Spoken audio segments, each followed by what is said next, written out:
with Paul Daner, Mark Shalafoo, from listener questions to some running gags. Insider stories, ambush live, that dad life and respect for flags. Kick off the weekend, alright? It's the Growler Friday Show. It's Who Dey Light. All right, welcome into the latest edition of Who Dey Light. Paul Daner Jr., Mark Shalafoo here with you on a Friday. Happy Friday to you, Mark. Yeah, this is a fun one. Any Friday during mock draft season is exciting. You know, It's all optimism, all green lights, all picturing all these different players that are going to come in and change the franchise in their first year. So I'm still excited. See, I don't know that it's all optimism. I feel like I see a lot of Bengals fans being like, we're very nervous about how this is going to get messed up. There's a lot of scar tissue. What would make you nervous? What could possibly make you nervous about their drafting history? It's nothing but green lights ahead. It's good times. What flag are you flying today? Do you have a flood flag that you're putting up? No, I should. The Cincinnati flag that has the waves that sort of signify the river would have been perfect right now as an ode, but I did not do that. The Easter flag is on board now. We're close enough. Easter's right around the corner, so we got eggs and bunnies. It's solid. 'Tis the season for eggs and bunnies. I like it. You're kind of locked into that. You've got to give it at least like a 2-week window. Otherwise, why even have the Easter flag? It can't be a 2-day up and down thing. So, I get it. It makes sense. Yeah. I mean, there's some flags that you will literally just fly for a day or two, and that's okay. That's okay. But I mean, this one, it needs some run. It needs some run. It's here for a reason, and so it's that time of year. Speaking of that time of year, I should have like a mock draft flag. Yeah, that wouldn't be a terrible idea. Mock draft season, that would be a good one. Next week, I want to remind everybody we'll have our full run of shows as we are really bearing down on the draft. Brandon Thorne is going to join us, expert on all things offensive line play. You'll hear from him on Monday, and then the Godfather, Dane Brugler, joining us on Wednesday to go into the beast and the man who knows more about these prospects than anyone maybe on the planet, and he has proved it with his manifesto that is up on The Athletic right now. Cannot recommend it enough. Worth the subscription alone just for Dane, but he'll be joining us next Wednesday, and of course, we'll be back with Who Dey Light and all that, and the draft is right around the corner, less than 2 weeks away from the draft, so very exciting for all of that. Lots of coverage coming your way there. So keep an eye out for everything we have coming your way. Mr. Beast himself coming on the show next Wednesday. So tell all your friends. We'll get a whole new demographic that listens to this thinking they're going to hear a different Mr. Beast, but we got to really start pumping that up and try and make that a thing, really blow up the numbers as we get millions of people listening and very confused when we're talking about a much different beast. Yeah, they won't like what they see in here when they get here, if that's what they're looking for. I can tell you that much. There's probably not a lot of crossover between those two demographics, between Dane's Beast and Mr. Beast. Maybe Charlie is the only one young enough to really enjoy both, given his references. I think you're right about that. We should let everybody know we are back, man. We are back at BetMGM Nation Kitchen and Bar at the Banks. They're back on for our draft coverage. We are going to be doing the live show down there again. You know how we do it. The Tuesday after the draft, so that'll be the 29th, we will have our live show with Bengals Director of College Scouting, Mike Potts, talking about all the picks, talking through what happened on draft weekend, telling stories, just all our great live shows. And, of course, you know how awesome that venue is right down there. You can hang out, have some drinks with us, eat some delicious food, maybe get that I recommend the quesadilla burger, of course, and hang out down at our big party we're going to have on the 29th. Bengals Director of College Scouting, Mike Potts, and our live show recapping all things Bengals draft. So we hope to see you down there for that. Yeah, it's been a while since we've hung out with the Growl Pals. So this is our chance to come together as a Growl Pal family. We're going to have giveaways and all the normal stuff that make our show fun.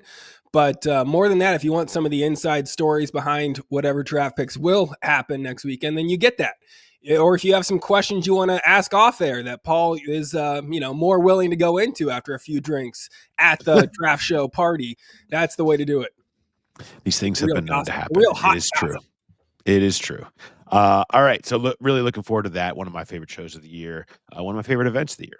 It's going to be an awesome time down there. So hope to see you there. All right, what do you got? What's your favorite story this week, Mark? Well, I wanted to. Do you want to talk about draft stuff? I thought we were just going to jump right into the creative mock draft thing. Let's do it. Yeah, let's do it. Go Let's right talk into draft that stuff. thing. I mean, it's mock draft season, and so we should just do it. So we're throwing it all out the window, our normal setup here, and we're going to do what my favorite thing is right now, which is creative mock drafts. You can't just do a mock draft now. You got to do one that has a twist. You got to do something that has a little something different. Okay, we're only going to take players whose last name starts with the letter S. All right, and let's see what happens. See what we get from it. Only going to take non-needs and see what it looks like. See how you feel afterwards. First round kicker. Let's go. First round kickers, only players who have been in jail. Like we're going to go all the way in. We're going to do whatever we got to do. I really, there's one thing that I wanted to do, and this is an opportunity for me to do this. Oh yeah, for those who are watching on YouTube, which we always recommend, the wheel. The wheel is back. I want to use the wheel. I have positions of need on the wheel here, and what I want to do is I want to go through. We're going to go through the Draft Network simulator, and I want to try to show the difference depending on what you pick in round one, how it filters down through the rest of what the Bengals need to do, because the draft with so many needs, they can go a number of different directions, but what you see available to you in rounds 2 and 3 and 4 and feel like you did or didn't accomplish in a lot of ways does depend on what you do in round one. But I want to surprise us. I don't want to come in knowing, so we're going to spin the wheel. Are you up for this, Mark? I'm ready for it. I am a little curious how you're going to classify these different mock drafts, because it's not quite like a 2.3 or, you need something totally different with this. Like mock draft maybe X1, 2. Yeah, I think it's got to have a letter. It's got to be like 1.x. Yeah, really. Or 1.yz, something like that. I'm for that. 1.g for growler. We could do that. Okay. I like that. All right, so we're gonna pull this up here for those on YouTube. We've got the simulator up here, and apologies for any pop-ups that happen on this website. It seems to happen a lot. Either way, I'm gonna select the Bengals here, of course, and we are gonna enter this draft. And let's see where we do in the first round pick. It's spinning right now. Here we are spinning, and what did we end up with? We ended up with edge. Oh, we're taking a first round pick. Gonna have to take a first round. We're gonna reject some trades that have been thrown our way. Not because I necessarily disagree. I don't think they should take a trade on. I just don't think that those will actually be available to them. So when we look at the edges that are sitting here right now, I'd rather not. Oh my God. To tell you the truth. It's not terrible. I just, for me, I probably would go a different direction when we look at what's here in front of me. Colston Loveland, Derek Harmon, Malachi Starks, Keller-Williams is the top edge on the board here from Georgia. Nick Eamon Worry, Jahdae Barron, Tyler Booker, Jahad Campbell. I like all of those. Almost all of those, really. But I don't know how much I like Keller-Williams. But yeah. But we're going to do that to see what happens. So we're going to take that's the exercise. Williams. That's the exercise. So we're going to see now we've got these needs, right?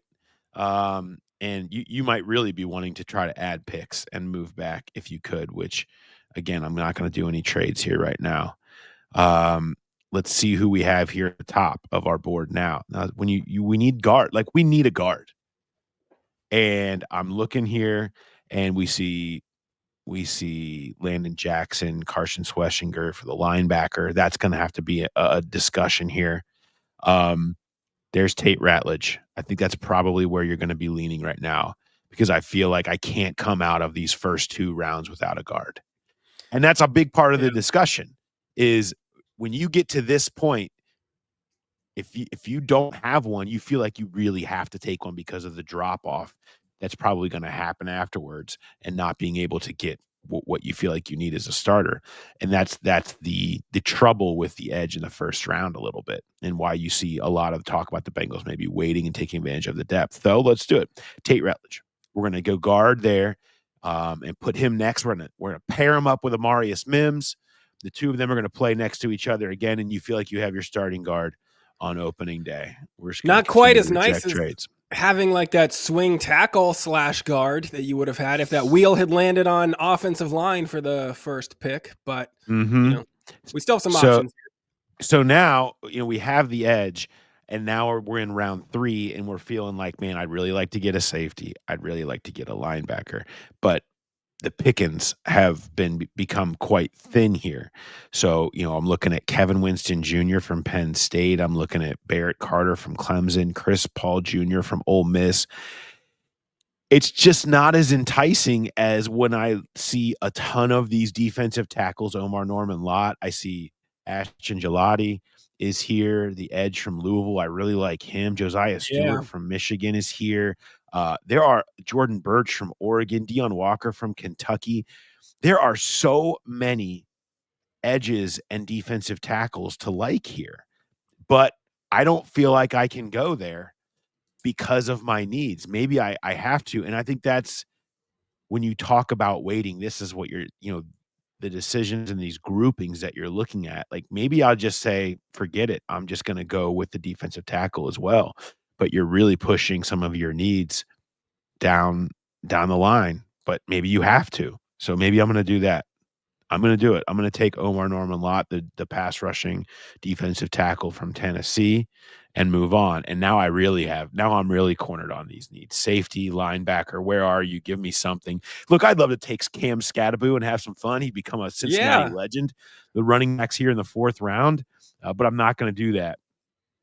I need to figure out a way. I probably have to just take one of these safeties or linebackers. And so let's see. Let's go to the defense. Let's go to safety and reel these off. It's not great. I'm taking Jalen Reed from Penn State because there is not much happening here. Some of the linebackers are okay, but I'm going to take Jalen Reed from Penn State to try to check that box. Again, I'm not. This is so far off where I want it to be. I still don't have a linebacker. Yeah, you also, right. You talked about positional needs last week and how your expectations had changed, and then you went with 2 defensive linemen in the first 3 rounds. That's just how it shook out. And the wheel sent me that way. It took me in the wrong direction. That's part of the problem. So now you end up here I'll take Jeffrey Bossa, the linebacker out of Oregon here in round 5, and then with the round 6 pick, I'm going to check the last box off and find me a running back that I want to get.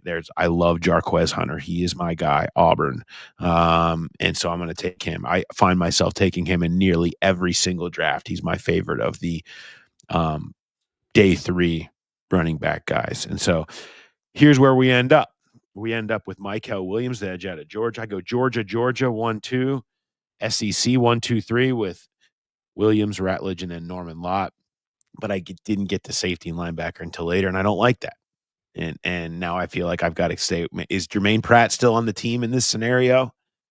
What am I doing at linebacker? What am I doing at safety? I'm on Team Geno Stone now. Okay, if you don't get one of the top 3 safeties, you're on Team Geno Stone, and that's fine, but that's maybe not necessarily 100% what you wanted to do. Should we spin the wheel again? We should.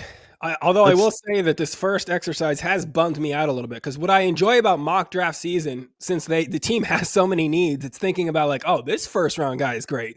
This first round guy is great. When you get locked into a certain pattern here, because we do need certain positions, there is that chance where it just doesn't shake out your way, and all of a sudden it is very underwhelming. Yes. I didn't love the Mykel Williams pick, and that's part of it. Oh, here we go. We're going to call this the James Rapine special. Ashton Jeanty is on the board.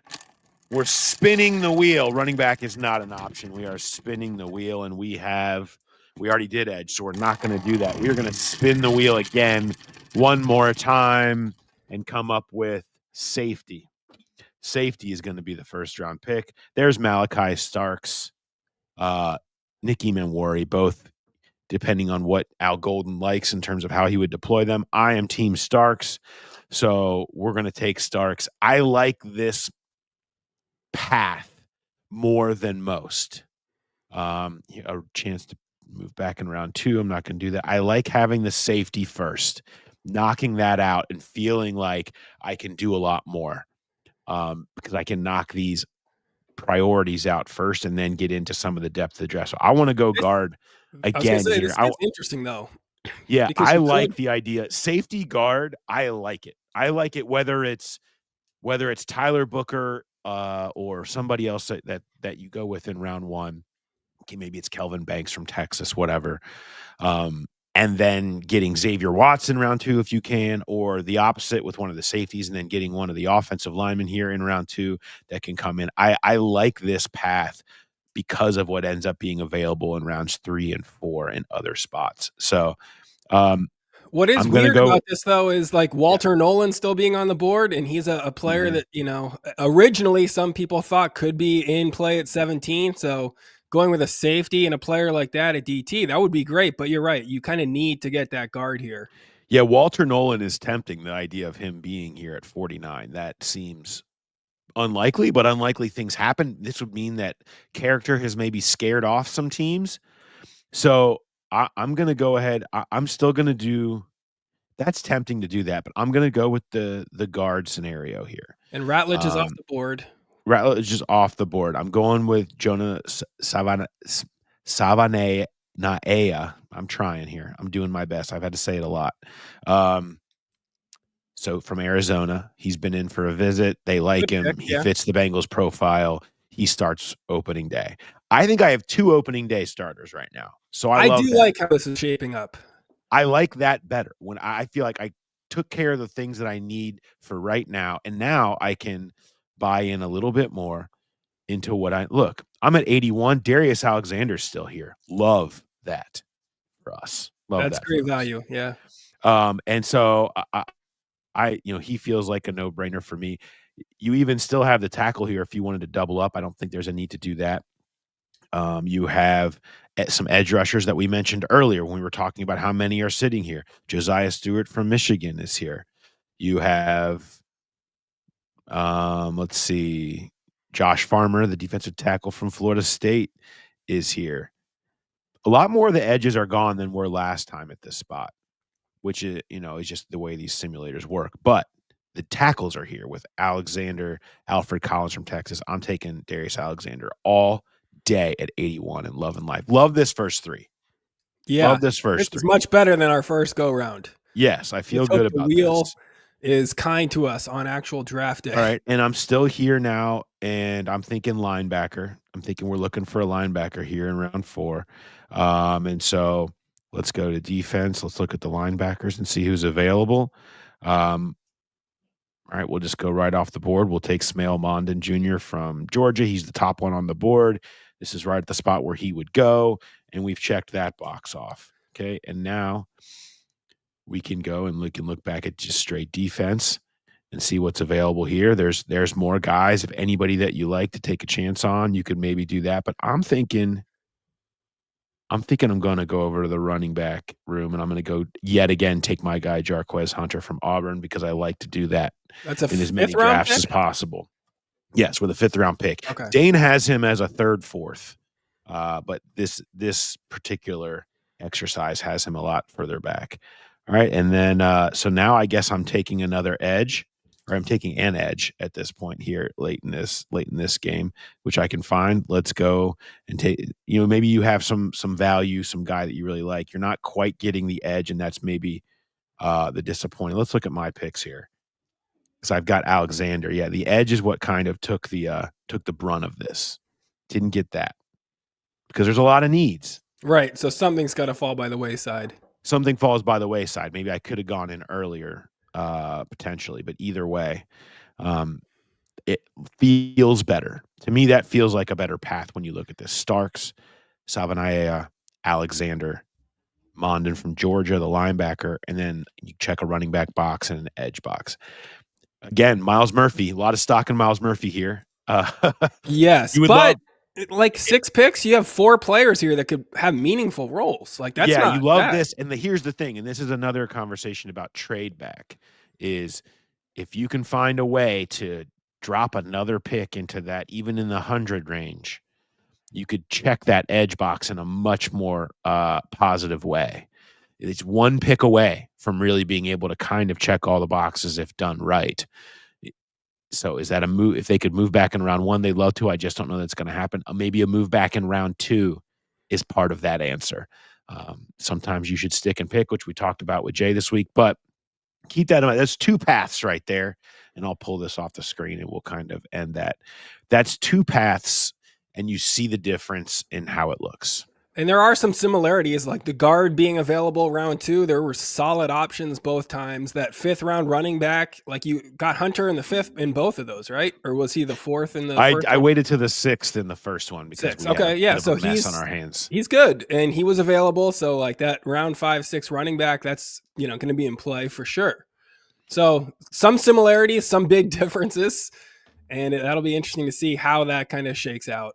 Yeah. So it's have a little bit of faith in if you don't get what you want in round 1, sometimes that's for the best. Everybody that would want to see Mike Green or one of these premier edge rushers that are going to be available up there, that doesn't when you're thinking of the big picture, and especially when you're thinking of that 2nd round and needing to make sure you check a big box there, think of the big picture the whole way through and some of the names and what you can get and how big is the fall off from the edges that you're going to get at 17 versus the edges that you're going to get at 80, 81 versus how big is the fall off and what you're going to be able to get at safety or guard in the first 2 rounds versus what you're getting after. It's much steeper and I think much more problematic for the success of the Bengals, certainly in the 2025 season.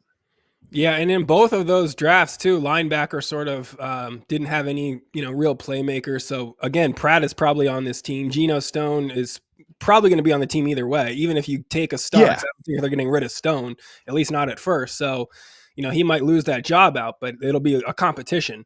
Pratt is a different case. That's a little bit more interesting to see what you do with him. Both of those drafts, there wasn't a player that's going to replace him day 1. Yeah, and again, that's another thing that we'll have to be asking about on draft weekend, depending on how it plays out. Still unsure, a lot of question marks around that situation.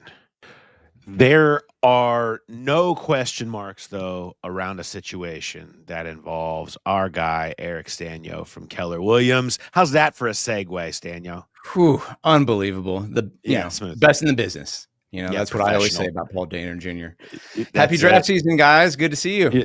Good to see you. Good to see you. Of course, everybody, you know Eric Sztanyo, Team Sztanyo on YouTube and on Twitter, Manyo, and then the number 3, Manyo. 3. Yeah, I wasn't Manyo quick enough 3. to get the original Manyo.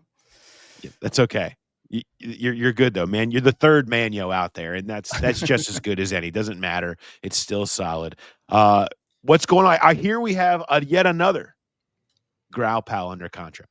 Yes, huge Growl Pal fan. We were out there looking at houses together when the Jamar and T teaser dropped, and we were like, it's happening. It's really happening. So under contract, first-time home buyers, great young couple, huge fan of the show. So shout out to Michael and Rachel under contract to get a home. It's awesome.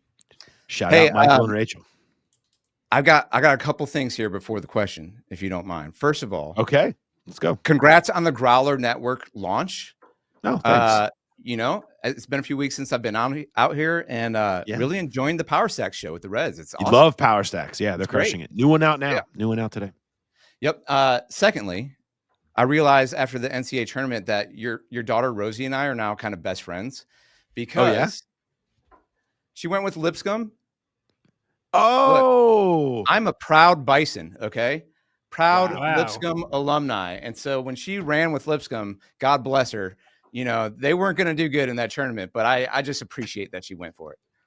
She went all the way for it. I mean, not all, but Final Four run for Lipscomb. Believed in your Bison. How about That's that? a lot of faith. Wow. Yes. Well, I'll let her know. A lot of faith, and I love it.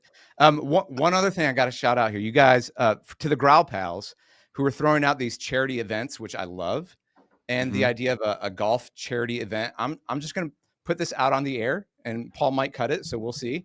But hey, and I got more things here. So 1998. Boone County High School Golf Shootout. Patrick Collins and Eric Sztanyo, best ball winners, 1998. I'm telling you, when you're like a 16-year-old and you win the best ball competition in your county, you're feeling pretty good about that award. They're still talking about that in Boone County. They are. That's right. 98 was a good year for best balls. What a year for best balls. I was waiting for Mark. I'm like, come on, Mark. I've teed you up here. No, that was, I can't rotate and my back is trash right now, but hey, that's my bid for being a foursome for the Growler charity golf outings coming up. I love it. What do you got for me this week? Oh, so many questions, Paul. So many questions, but I'll give you pick one. I'll pick one. Okay. So, okay, here's a question. The Bengals front office, obviously drafts can go any direction, but if you never know what's going to happen per your simulator there. But if they have an idea where they're going to take a direction that's maybe different than what the fan base has been talking about, for example, I don't know, maybe a pass rusher, maybe someone to protect the best quarterback we've ever seen. Like, please just draft someone to protect him. Mm-hmm. But they think, you know what? There's this really traitsy slot cornerback out there that we might take. Do they ever slip that out to the journalists to try to get you guys to seed and maybe fend off the fan base so we don't riot and come take like the new TVs in Paycor? Or do you guys just have to read between the lines? How's that messaging work? Is there any back channel messaging that's happening? Yeah, sometimes. Now there used to be when Marvin Lewis was here, there was a time early on where they would get frustrated by some of the names and picks that were put out there that they never would have done because they felt like it was unnecessarily, making them look stupid or whatever, where it was not what they wanted. And so they started having a meeting. It was off the record with the kind of core journalists when they kind of knew the general area. And we would talk off the record with Marvin about, this group of 20 some people. And so they kind of give you a general idea of what they were thinking and where they were probably going. And every year the pick did come from that list. It wasn't fake. It wasn't meant to spin. It was meant to, they weren't giving away specifics, but they were giving away generalities to kind of keep the conversation in the right place. And so that was something that used to happen. I mean, we all knew they were taking Joe Mixon. We had kind of been told off the record in the months leading up to that. I think they were maybe test ballooning it to see what the reaction was going to be, that they were going to have interest and he was going to be on their board and he was going to maybe be a focal point. Those things do happen. And then I think now we have a pretty good idea. It's not as specific as, hey, here's the grouping. But I mean, I think, when you talk to the people enough that we do, you get a pretty good idea of the direction they're going, the feel that they mostly have, and we can get pretty close. I mean, when we've done what we're going to do again this year, where we do the draft with myself and James and Jay and everybody, we've nailed that pick in the first couple every single time. Wow. Yeah. And even the second rounders, we've been able to kind of pinpoint and nail. You can follow the breadcrumbs enough. So I feel like I do feel like we do kind of know. That's why we come to you for the coverage. It's amazing. There are surprises, but we know some of them. Let me ask. I want to come to you for something. It's this time of year. I'm like thinking about everything I want to do outside. What is a good exterior project that I should be doing in order to up my sale value on my house right now? What should I be prioritizing? Up your sale value. Well, okay. So exterior projects or interior, really, it's really a scale of ROI on one end and user enjoyment on the other. So, for example, adding a pool into your yard in Cincinnati, probably going to get a lot of user enjoyment on that, but maybe not a high ROI. Might even, if you go to sell a house, might knock some buyers away because maybe they've got young kids. They don't want the safety hazard, something like that. There's maintenance cost to it. High ROI on the other end are pretty simple things like swap out your old front door, paint the shutters, and the trim, get some new exterior lights, things that aren't that expensive, but really up the curb appeal, landscaping as well.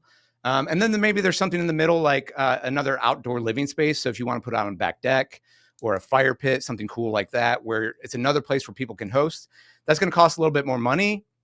You're going to enjoy it, but you're going to get some ROI on it as well. So a lot of it comes down to what are your goals?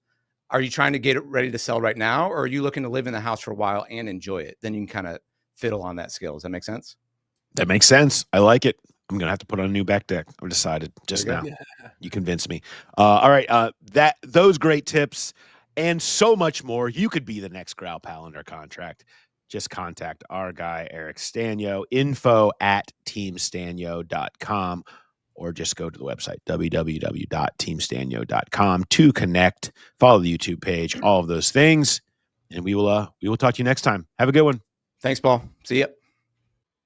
Maybe we'll see Sztanyo down there at the Draft Live show. His hats were always a big popular giveaway. And so if anybody has questions, maybe they can corner him there, get some free real estate advice from him. Love that. Get down that path. I was wearing the hoodie around this week. There's a hoodie? Oh, man. There's a hoodie. And I got hooked up. I got the hookup on the Bridge hoodie, just like the hat, but it has the Bridge logo on the hoodie. It's outstanding. Definitely got some looks, and I think in a good way of like, ooh, I like that. I like that hoodie. And so I was. Where were you rocking it? Maybe it was because I felt I recently had worked out and I had a little extra, maybe pop it out or something.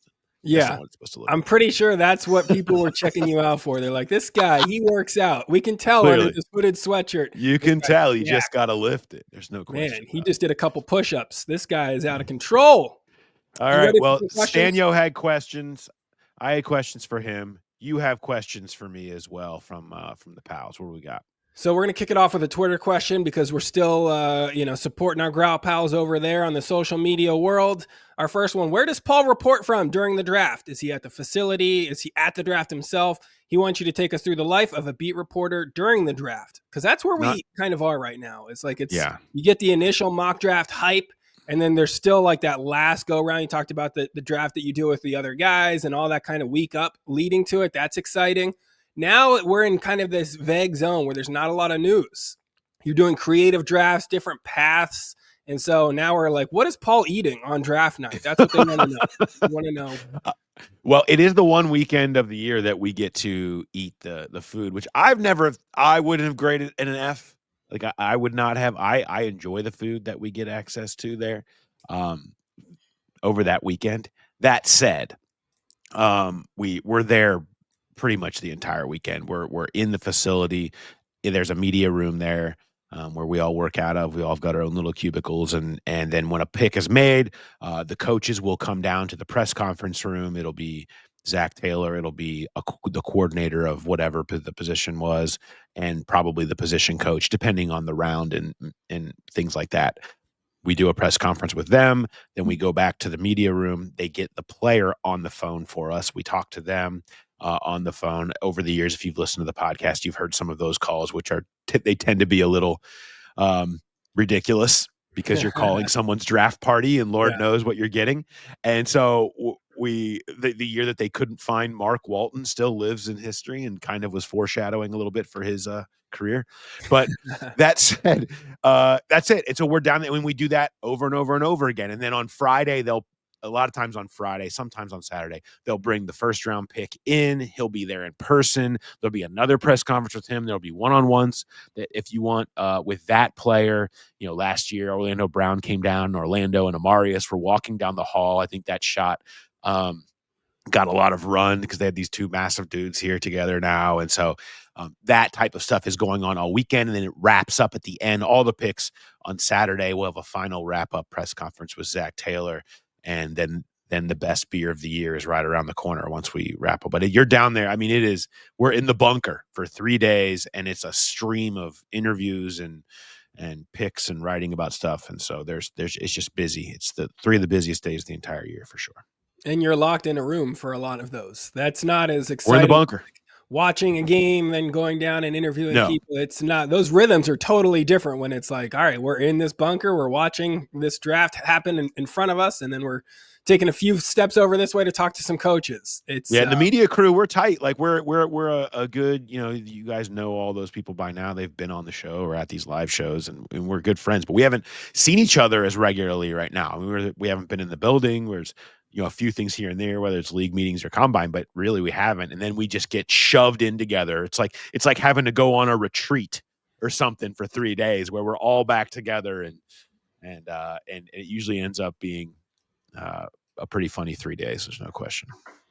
All right. We're going to go into a little bit of a darker place with this next question. This one's from Cameron. He said, hey, Paul and Mark, you guys were awesome last year answering this question. So he's going to ask it again with draft season approaching.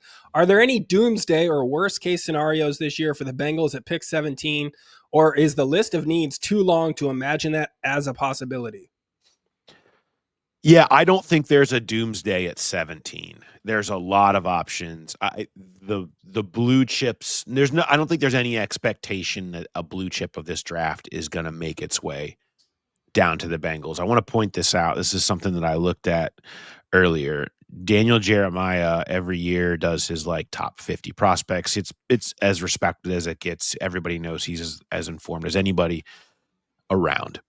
And I wanted to look at where guys who were in his last top 50, like where was the 17th overall pick in that top 50 of his last top 50. And you saw there was Dallas Turner last year was 13. Christian Gonzalez the year before was 10. Zion Johnson was 30. Alex Leatherwood, which everyone knew was a terrible pick by the Raiders, was 62. CeeDee Lamb at 20 in 2020 was 9. Dexter Lawrence was 25. So there's a little bit of all over, but there's nothing high. Like you're not his top 8. And I think if you look at his top 8 right now, like that, those guys aren't making it down to there. But you get into the 9, 10, 11 area, you can start seeing any of those. Like I don't think there's a doomsday. No one thinks in this draft where those are really the only blue chips that there's some terrible scenario, because I think there's a lot of similar type players. So I don't think there's a doomsday at 17. To me, the doomsday, and touched on this earlier, is around round 2. Is if they haven't checked, if they take a chance and they don't go offensive line in round 1, which is feasible and maybe and probably the most likely. I mean, it doesn't seem that there's necessarily a perfect match there, and there will be some higher rated prospects at more premium positions too. If you take that chance and you don't get one of Ratledge or Savanaia or Donovan Jackson or that grouping, there's a couple others, that grouping of offensive linemen that you really like, or even the same thing with the safety conversation. At least at safety, you have Geno Stone still here. The guard thing, you're stuck. And I think, to me, that's the doomsday, is if you don't come away with one of that top grouping of offensive linemen that can raise the floor of this line, because that's what they need to be focused on right now, is raising the floor of this line right now, specifically at the guard position. And if they don't do that, that's the doomsday, because now you're saying, okay, well, we're either going to have to go figure out the Brandon Sheriff situation, which they probably should have been doing anyway. Yeah. But you definitely have to do that now, or you're facing a group of the competition of the guys Jackson Kirkland and Cordell Volson and Lucas Patrick and Cody Ford. There's your guys. And nobody you take in round 3 or 4, there's no way you could count on that guy to beat any of those guys out necessarily. I just don't think you could. Yeah. And so that's concerned. That's the doomsday for me. That does seem like the most interesting point of this draft for this team, just because going through that exercise earlier, guards seem to be available in round 2. Like Ratledge has been there in a lot of round 2 mocks. You got a good player in both of those drafts that you did. That is such a huge risk, though. That is a huge gamble to take if you're going to wait on that. Maybe that makes them have a little bit more urgency in potentially taking that swing tackle guard combo in the first round. In that, the team's not beholden to the wheel the way that we were in that exercise. No. But, if that ended up on edge and your top edge is Michael Green, like that's a good time to maybe edge that wheel to a different position. And then maybe you go your swing tackle guard combo player there. Cause you're right. The only doomsday is if you miss out in those first 2 rounds on a guard. Yeah. Cause I think that's what you really need most, where you don't have answers. I don't feel like you really have answers there. You're really kind of counting on that. And so, you just got to trust your board. I mean, you have to trust that somebody of that group is going to be there at 49. And if it gets down to there only being one, you have to do the thing that maybe is a little uncomfortable and move up.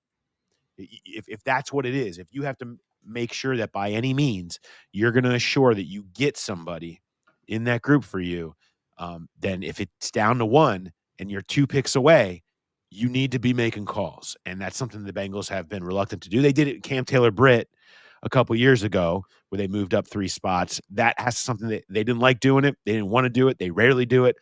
It'd be something you'd have to consider if you got into that spot. It's you can avoid it, but they don't have a lot of trade bait. They don't have that. So they'd have to be getting creative and be willing to take that on. Another draft question. Were there any picks over the years that completely stunned you? Took you completely off guard? Yeah, we're kind of talking with Sztanyo a little bit earlier about how we've always kind of have a decent idea, and I feel like there hasn't been any. I feel like we've pretty much gotten right or had the small bucket of players that you expect them to be taking almost every year. The one that surprised me the most in terms of first round was John Ross, because you didn't think that they would do that at 9 necessarily. I actually went and I saw this question. I went and rewatched myself and Jim Ozarski's round 1 reaction video from that draft to judge how surprised I was. And we were surprised because we pointed out that we'd spent the entire lead up to the draft basically talking about defensive players at 9 overall, and they ended up not doing that. Of course, Patrick Mahomes went next, and that's kind of, that pick has lived on its own life. But that was surprising at the time where you could see it, but I remember being surprised by it and not thinking that was going to be the direction that they were going to go there. And all right. There's other picks when you get into rounds 2 and 3. I think there are surprises there all the time, but in the top, it's a little harder to be surprised right now. Yeah, I was even surprised a little bit with Chris Jenkins last year, just because that wasn't a name that you saw a whole ton getting mocked to the Bengals, although it was a position of need. This next question's from Michael. He says, we're hearing in many outlets that the Bengals held off on free agency until T and Jamar were done, and then it was basically too late to add anybody of value.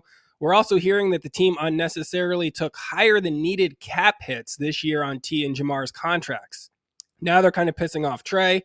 Had they spread out the cap hits more, it feels like they could pay Trey and or have added at least one difference maker on top of that. This seems pretty indefensible, but is there any defense of it in your view?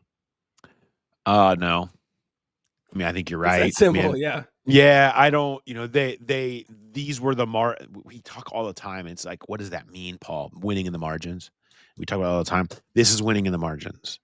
This is doing the little bit extra beyond getting the deal done, to get it done on time, to have a plan beyond that, to execute it, to find your angles in free agency because you had it done, you had more of a plan, and executing that at the time that you need to. And the same thing, the cap hits thing. Yeah, I mean, they could have done things to set themselves up more. Obviously, they had other trade-offs that they wanted to make with that, and their philosophy of spreading things out over the course of a contract more than clearing cap space immediately showed itself a little bit in that. But yeah, those are margins that most teams are winning in. I think when we had our guy Mike from Spot Trek on, he said about 95% of those contracts look like that. They didn't. And so, yeah, I think the not having it done and it affecting free agency is the more indefensible nature than the structure of the deals. I get the issues with all of it, though. Yeah, I mean, it seems like there definitely would have been more money for Trey Hendrickson, or to at least resolve that before it got ugly. Is there a guy that you think they really missed out on in that like $10 to $11 million range if they had structured those deals differently? Because it wasn't a great free agent class. Maybe you get a guard there for 10 or 11 mil.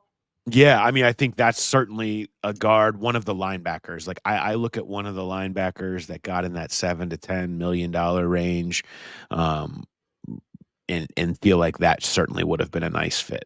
I mean, it's like that's the spot. And now when you don't feel like you have to worry about that makes things feel a whole lot better for you defensively, and you feel like you can not worry about. I mean, it just felt like that is the one spot that would have made the most sense to me. We talked a lot about pass rusher, and I think there were some pass rushers that you could have gone after to try to add to the mix. But if you wanted to do that in the draft, I get that. The linebacker thing is the one where it's like could have been fixed with the money. Probably could have been fixed, or one of the guards if you liked one. But the guard market was a little rough, and the top of it got paid a lot more money than they probably should have or would have been willing to pay anyway. This next question's from Paul. He said he loved the safety linebacker episode, so this ties in nicely. He said despite the Bengals' tendencies, he thinks the home run pick is Jahad Campbell or Jalen Walker, somebody that can control Lamar as an athletic blitzing linebacker who can also spy and also cover a little bit is the biggest need for this dreadful defense. He gets frustrated every time he does a draft simulator as you're painted into that stupid guard pick in the second round. We already talked about how important that is. So because this team has so many needs and so few picks, he was wondering if you thought there are any long shots on the roster currently who you could see making a surprising contribution this year. Thinking of players like Charlie Jones, Tyson Anderson, Tanner McLaughlin, Jackson Kirkland, Cedric Johnson, Muma Jongmeta. Is it pure fantasy to think one of these bit parts could elevate beyond a special teams backup role into being a solid part of the team on offense or defense?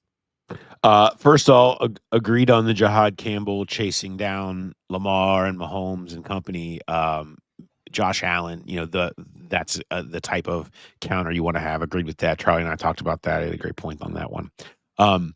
In terms of the other players, I would probably, yes, is the answer. I mean, I think you're going to inevitably be counting on somebody of that group to be fairly impactful on offense or defense. And that's okay. I mean, you need those guys every year, guys that were late round picks or undrafted players from a year or two prior. This is when you're hoping to get one of those bets to hit. If I was ranking the list, I think Kirkland, I really think he's going to be in the mix in that guard tackle conversation, whether it's swing tackle, whether it's really in the competition at guard. I think he'd probably be at the top. There is actual whispers about Tyson Anderson and defense, and I think it's fair. I mean, he's done nothing but excel at what you've asked him to do. He has been a Pro Bowl level special teamer. When he played in the preseason, he had one of the best preseason games we've seen. He had, 2 interceptions, the pick six. I mean, it was like, that is exactly what else are you going to ask of a guy other than to make plays. Now, I know that maybe some of the other stuff you don't feel like has matched up, but if you're in that spot, why not Tyson Anderson as part of that mix? I would put him up there. Cedric Johnson had some flashes last year as sort of that smaller edge coming, and if they don't check that box, maybe he could be a guy to play that role. Jongmeta, I think, is probably going to be a special teamer, maybe an early down goal line guy. I don't see a growth necessarily. I mean, it could happen from him. Tanner McLaughlin would be the bottom of that list. They need a massive jump from him, and they re-signed. They still have Gesicki and Hudson and Sample in front of them. That feels like that's going to land similarly as it did last year, unless something changes dramatically with Tanner. So that'd be my list. I would have Kirkland and Anderson a tier above the rest. This next one is from Jed. He says he was listening to you and Jay talk about the potential picks for the Bengals and the discussion of Donovon Jackson quite a bit, which made him smile. And he's got a fun little Donovon Jackson story. He said that Donovan's from Texas. His mom grew up in Cincinnati. He can say this with 100% certainty because he was a classmate of hers. They both went to SCPA, class of 1990, and they're connected on Facebook. That's a big in. That's a huge in right there. That's classic Facebook age, too. Graduating school in 1990. Those are the people that are thriving on Facebook. He said over the years, she has proudly posted about Donovan, including on-field successes. The class of 90 has vicariously enjoyed his triumphs from Pee Wee to high school to getting a scholarship to Ohio State to culminating in the draft this year. So knowing the recent history of local offensive line prospects getting drafted by the Bengals is less than stellar, cough Jackson Carman, but this seems like a much smarter draft pick. It probably won't happen, but getting drafted by the Bengals would be amazing on multiple levels. Either way, no matter where he goes, we'll be happy for him and his parents, unless he goes to the Pittsburgh Steelers. Not even a question there, just a fun little story from Jed. Yeah, good story. Donovan Jackson, he's in the mix. He's absolutely in the mix. I mean, he's Brandon Thorne talks about him on Monday. I've already done that interview, and so when you hear from him on Monday, you'll hear a little bit more about Donovan Jackson and a nice snug fit potentially for the Bengals in terms of the guard tackle flexibility, and did some good things at Ohio State. So that'd be great. They were a reunion of sorts. Next question here is from Cody. Would you guys be open to working with Cincy shirts to make a Mullet J shirt for all of us Growl Pals? Maybe the proceeds could go to a charity. How do you feel about that? Love it. We need Mullet J shirts. Let's get Josh on the horn. Let's get Josh get those on the things cooking. Let's get him on there. Cincy shirts has been cooking. They had the River Rising shirts. You've got some Cincy shirts on right now. I'm rocking their Glorious. It's it's a cool design, so I'm rocking that one now. They did have the River shirt to raise money for charity. Yeah, I saw something recently. I like to get a new hat for Reds season every year, just like whatever, just to keep it fresh. So I have a million old Reds hats because I end up not liking each one if I feel like once I go through a year of it. And then today or yesterday, I saw it. Cincy Shirts had it. It was just said why it was just a wire-to-wire 1990 hat, snapback hat. And I'm like, oh, love there it. we go. I mean, again, you talked about prime age, like the thriving Facebook. I mean, I was 10 years old in 1990. The Reds went wire to wire and won the World Series. I've talked often, especially with Mo, about our particularly love for that team. I think I might be buying the Cincy Shirts wire to wire snapback like today.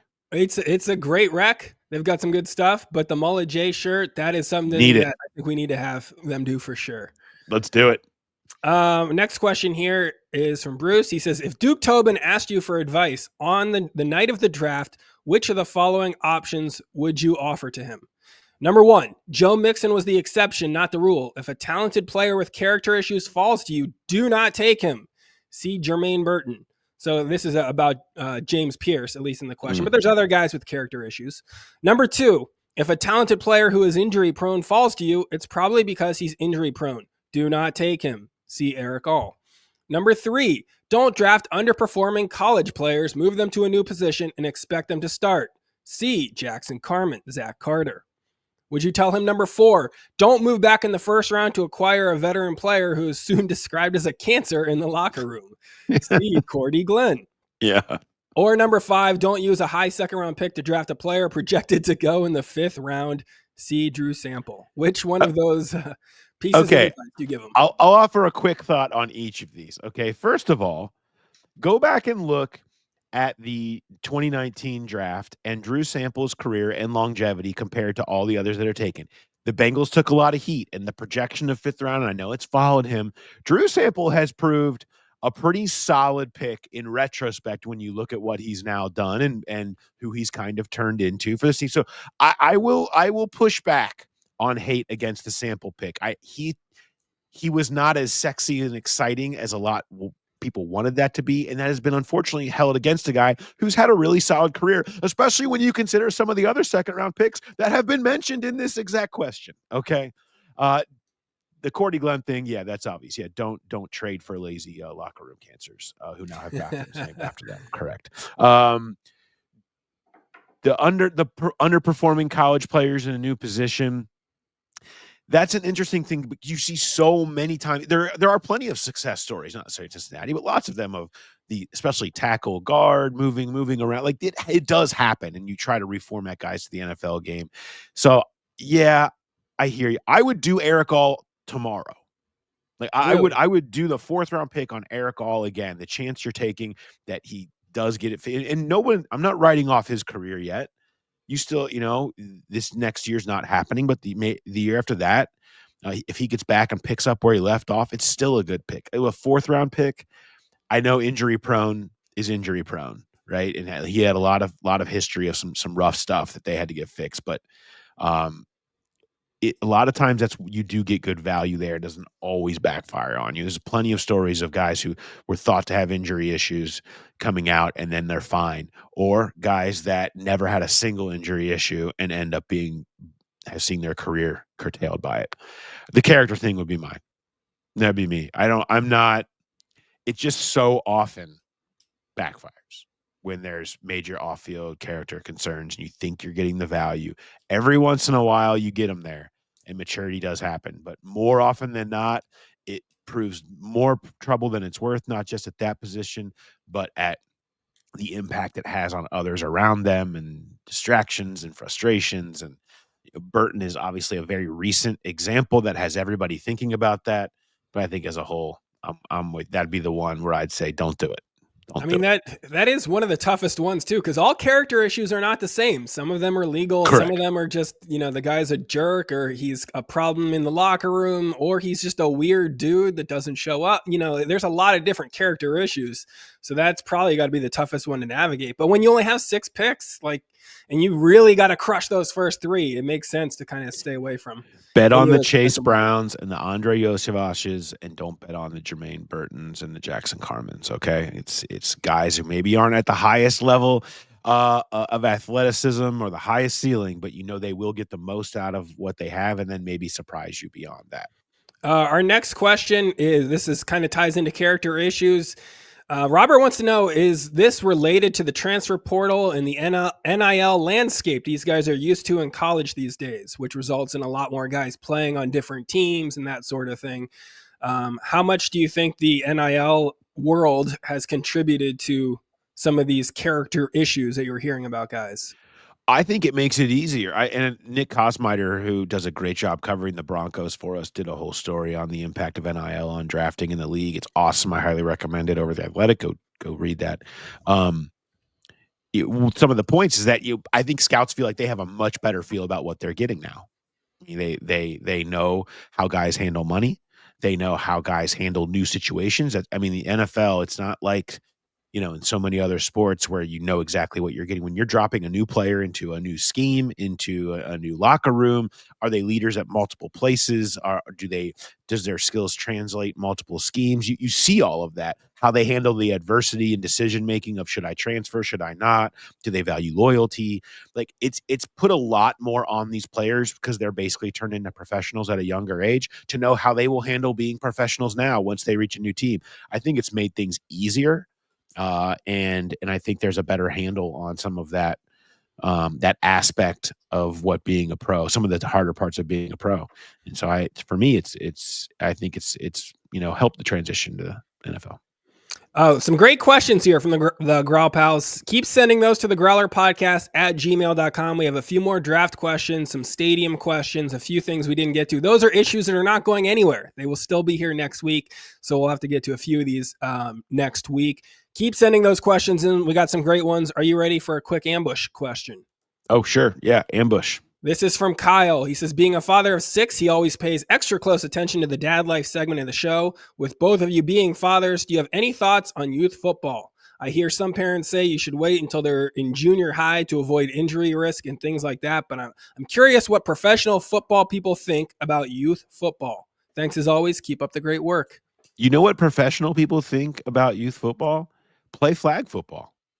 It gets all of those skills that you want in the team aspect and everything else, and in the NFL, certainly everybody in New York at the league office would be pushing you to play flag football, specifically at a young age, because you learn the game, but you don't have to get into the physical aspect of it yet. There's all different stories. You hear of guys that didn't get really thrown into the mix until they were in high school. You hear of guys that played from the time they were 6 and dominated. Like, you do hear it all. I think the easiest way to transition into that is the rise of flag football is a great opportunity. And I think you hear from a lot of people in the league that should be an area that more people, boys and girls, you get so many young girls now are involved in flag football, which is really cool to see. Get them playing football as well. I think it's a great entry point. That's my youth football take. Yeah, and that it is a little bit easier on us being girl dads because we don't even have to entertain that question of like throwing a helmet on your daughter and putting her on the defensive line to smash around as a 5th and 6th grader. That's not really happening for us.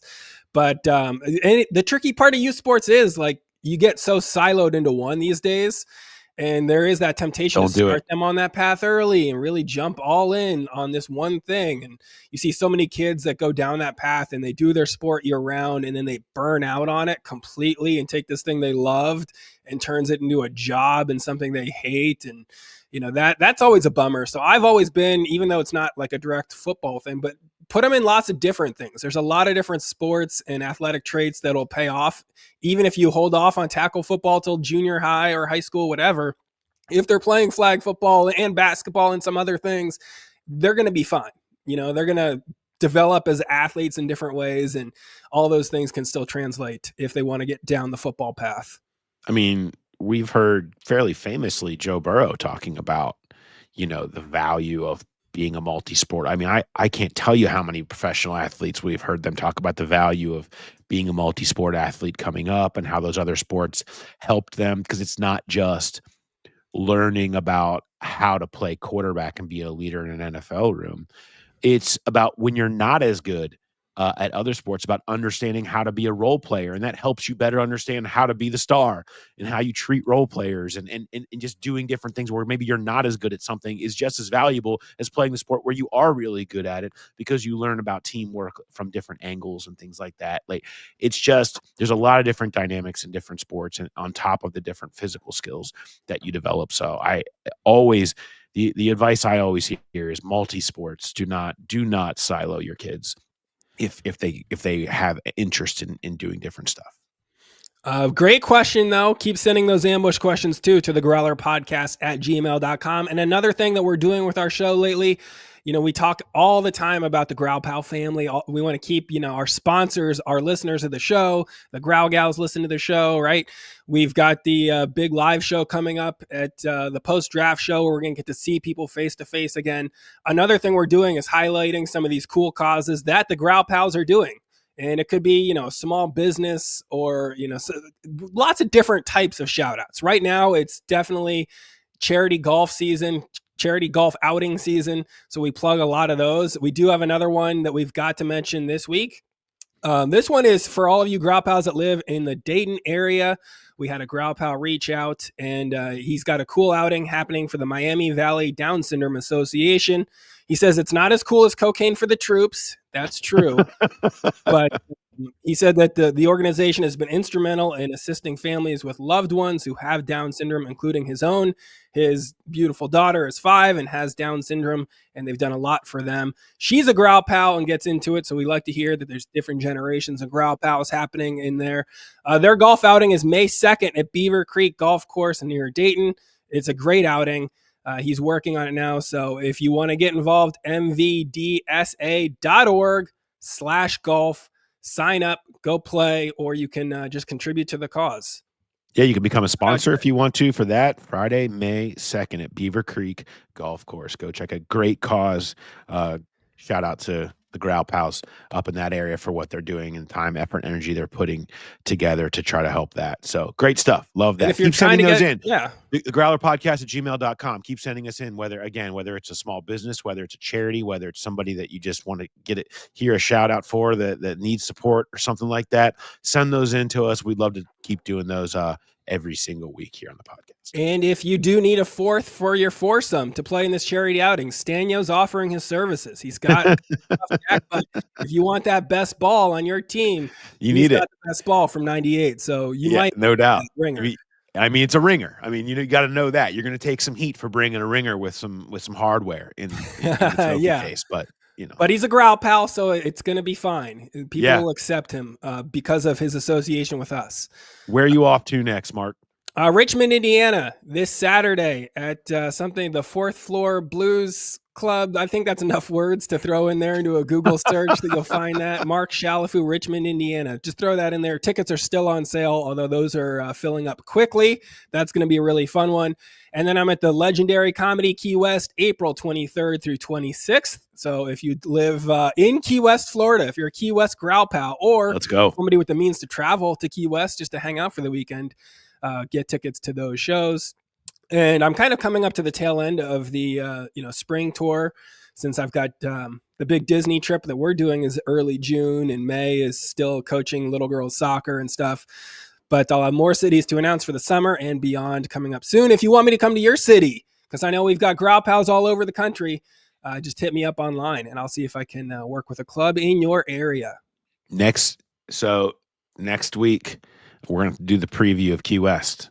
The Key West episode. My Key West Rex from living down there for a couple of years. People ask me all the time when they're going on vacation there, where should they go? This is the perfect entry point, the perfect opportunity for me to unload my Key West notebook to you guys, to give you all my recommendations that I give to anybody that's going down there, since Mark's going to be down there for a few days, so we can talk it over. What do you got going on in Dad's life? So I mentioned coaching soccer. We're in full soccer season. The rain has not been kind to us. We've canceled a lot of stuff, but we did get to play a game with my U12 team. And so my daughter, she's in 6th grade.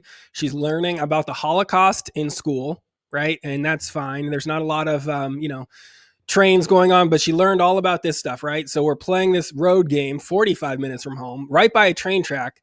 In the middle of the game, she hears a train whistle. And of course, she just flashes right back to what she's learning about in school. And she just froze up and she was just like, a train. I hope there aren't any Jews on it. And it's like, God. Man, this is not what you can yell out in the middle of a soccer game. And I know she was worried about like the Holocaust and stuff like that. I know the backstory. So I can kind of make that association like, oh yeah, that's why she yelled that out, because she's been traumatized about the Holocaust. I can't explain that to the parents on the other sideline when my kid's just like, there better not be Jews on that train in your town. Like, this is just not a good look, and not what I expected to have to deal with as a soccer coach. It's just, a PR crisis in the middle of a quarter. What was your reaction? Did you say anything, or did you just like, you know what, let's just leave that alone and hope it fades? Yeah, I was like, just kind of give that some space. There were a couple of kids on the team that were like, hey, don't say that. Psst. Kind of keep that on. Don't just throw that out there. Keep the Holocaust talk to the classroom. No one else is making that association. Yeah, it has to be in the pregame speech now. It's like 1, 2, 3, no Holocaust. Yeah, no mention of the Holocaust. There we go. Get out there, have fun. Don't think about any global tragedies that have happened and genocides throughout the years. Just focus on the game. So that's what I'm doing. What are you going on? What do you got? What are you dealing with in the dad world? Well, do you watch Reds games? Like, I don't know, like on, you have cable or you're on YouTube TV? Like, everybody has different ways they watch it now. Yeah. So I have YouTube TV. So I have the, I guess what's now the FanDuel network with the app, and the commercials that are on that app, they have like basically 3 of them. Like, it just repeat. Now, this happened before when it was Bally's previously, and it was awful. They had this like a skater, slow motion hockey skate sounds like that would just go on for like a minute, right? And you're like, this is just brutal. It makes it really hard to even watch Reds games, because every break you're like, this is awful. Well, now there's a couple this year, and the one that is first almost every inning break is a commercial for feminine razors designed for the leg, maybe upper thigh area, shall we say. It's jarring. It's just jarring. And it's the first shot, and it's always like some woman in like her underwear and like holding a razor, like, this is a situation I've got to fix. It's like, whoa, can we find something else? Like, if we're only going to have 2 commercials, right? Can we just find something else that pops on, And I don't, look, if it's an afternoon game and that's what's on in the background, I don't need to be answering questions about all of this. Like, I don't want to go down that. Like, can we just find anything else that we're talking about? Maybe not anything else, but there's got to be something. It's just there's only 2 commercials. It's very, very frustrating to see that over and over again. It makes me not want to watch the Reds. You don't want to have to cover up like the commercials. You don't need an excuse for, oh, no, I got to change the channel real quick. I'm not watching anything weird. It's just a Reds game. And that is such an odd association but maybe they're selling a lot of, upper thigh razors to baseball fans. That's an untapped market, I guess. And they gotta feel like their chance. Yeah, you got to feel like that they're really seeing that this is paying off for them. We've had some weird ads that have popped up on like our shows before that we get emails about, but I don't think there's anything with regularity. Those are sort of more random offshoots. I got a Spanish Lowe's ad, didn't know what to do with that. Nobody's complaining about, Sztanyo popped up on my podcast feed and he started talking about razors for women. That's not happening. It's football talk. It's real estate talk. You know what you're getting. That's how advertising should work. That's you get partners that make sense for your audience. Yeah, I agree. So hopefully we can get that to change at some point. But if not, I'm going to have to maybe find a new means of. The good news is that baseball is pretty boring for kids. So they're not really paying much attention anyway. Maybe we can empower the Power Stacks crew to start advocating for change on that path. Or selling razors. That's true. They're going to maybe that's what we need to do. It turns out that is a huge market. We poach it from them. Yeah. We're going to poach it. Maybe that'll put them out of business over there. Yeah. Charlie will put all our money into the podcast. Charlie doesn't have forks, but he's going to have feminine razors in his little studio podcast area. So he will get those for you. All right. Good stuff. Next week, Key West tips. Plus, we're 1 week closer to the draft. One reminder, live show, BetMGM Nation Kitchen and Bar at the Banks on the 29th, the Tuesday after the draft. Bengals Director of College Scouting, Mike Potts, will join us. We hope to see you down there. We'll talk all things draft on and off the record. It's going to be a great episode. A lot of fun, delicious food, have some drinks. One of our favorite nights of the year. So looking forward to that. All right. Thanks, everybody, for listening, and we will talk to you on Monday. Have a good one.